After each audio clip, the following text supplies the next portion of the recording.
In this video, we're going to talk about equations of state.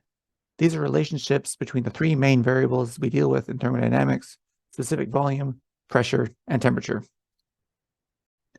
In the last video, we saw how to use property tables that relate these three variables. However, we also saw that there are some limitations: making sure it is the right table, being able to even find the appropriate table/data. So in certain cases, we can approximate these relationships through equations. And as mentioned previously, any equation relating nu, p, and t are called equations of state. This is another way we can find the information we are looking for. The most common equation of state is one you've probably seen before. It is the ideal gas law. This is a good approximation for any monatomic gas at any normal temperature and pressure. Does not work too well at high pressures or low temperatures. So for any gas in this what I call normal realm, we can use the ideal gas law instead of the property tables to find either the temperature, pressure, or specific volume. The ideal gas law we use in this class is P times nu equals R times T. You may have seen a different form, but this form is a direct relationship between the three variables we care about: pressure, specific volume, and temperature, and so is more useful for this class. One important distinction between this version and the one you're probably used to is the value of R. In this version, the value of R depends on the gas. It is not 8.314. It is actually 8.314 divided by the molecular mass of the gas. Since different gases have different molecular masses, we have different values of R depending on the gas. The values of R can be found in the tables in the appendix for the various different gases. I think it's table A1 or A2. So the upside of this version is that we have our three variables of interest. The downside is that there is not just one single value of R. This is the version you're probably used to. This fancy R is the 8.314 gas constant that you have used in the past. And the value of R that we use, normal R, is 8.314 divided by the molecular mass, capital M. This is another way to find the value of R for a specific gas if you don't want to use the tables. Hopefully you can see through all these relationships how the two versions are equivalent. So the ideal gas law is useful in many scenarios. But what can we do when it's not? In other words, when the pressure is too high or temperature is too low? The first step is to define exactly what too high or too low actually means. We can define something called the compressibility factor, capital Z, which is equal to P times nu over R times T. You can see that if Z equals 1, then this is just the ideal gas law. So in a sense, the compressibility factor is a measure of how far from the ideal gas approximation we are. The points at which the ideal gas law is not a good approximation are called the critical points.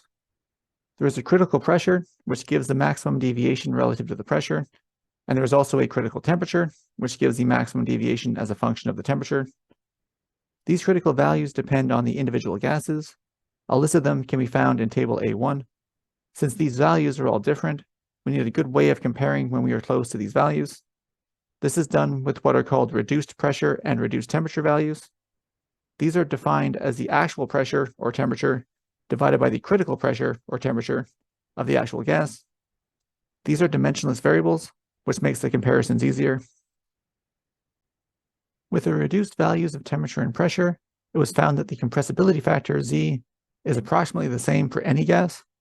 So another method of relating the pressure, temperature, and specific volume is to use something called the generalized compressibility chart. We will see this in a minute.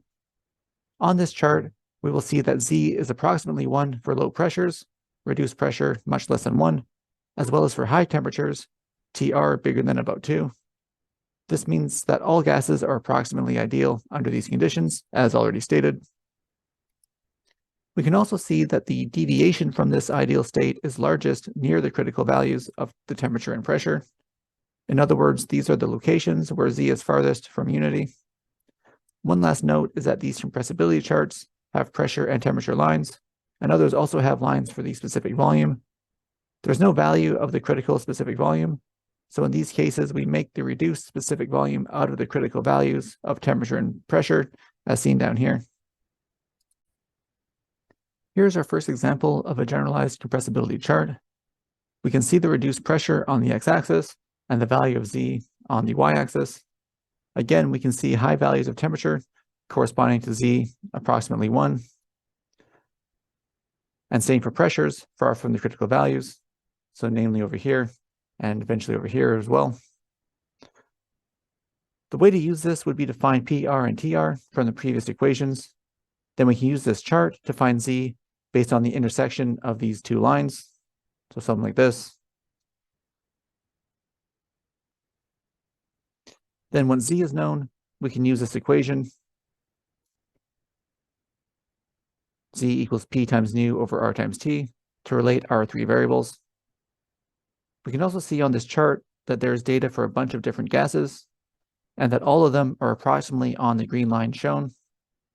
So these green lines are good approximations for pretty much any gas. Here's another version of the generalized compressibility chart. It is the same as the previous one, but this one not only has more temperature lines on it, but it also has these dashed lines, which are lines for a specific volume. So the previous graph is good if you know pressure and temperature, but if you know other variables, say pressure and specific volume, we can use this version of the graph. The previous graph was for what is called medium pressures, PR close to 1. There are usually two other versions, one for low pressure, which is the one seen here. Notice that the reduced pressures here are all less than 1. So this is a better, easier to read chart for those conditions. There's also a high pressure version that will not be shown here, but may be in the appendix, or you can find it on the internet. So we have now seen two ways to relate pressure, temperature, and specific volume for gases, ideal gas law, or generalized compressibility charts. They both have advantages and disadvantages. Reading the charts is sometimes hard and inefficient, so it'd be good to know more accurate equations for some of the realms where the ideal gas law does not work. Luckily, there are many options. Of course, the downside of these is that they're much more complicated. The first of which is called the van der Waals equation. This is a better approximation as it does not make all of the assumptions that the ideal gas law does. This is done by inserting correction terms to the pressure and specific volume.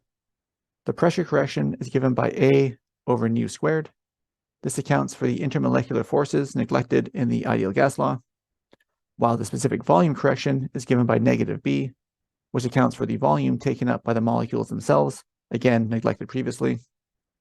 These constants A and B are related to the critical values of the temperature and pressure, as seen down here. A second improved equation is called the Beatty-Bridgman equation. It involves 5 correction terms, as opposed to just 2 for van der Waals. So it is more complicated, but also more accurate. The same A and B as van der Waals are still here, as well as 3 new parameters, C, capital A0, and capital B0. The values of these new constants can be found in table 3-4a, which we will see on the next slide. Here is the table where the values of all 5 constants are worked out for you for a handful of gases. So based on the gas, use the appropriate values from this table in the equation on the previous slide. So those are many options to relate the pressure, temperature, and specific volume. There are more, of course, but that'll be enough for us for this class. Here's your pre-lecture example for this video. As usual, if you have any questions, please bring them to class, and I will see you then.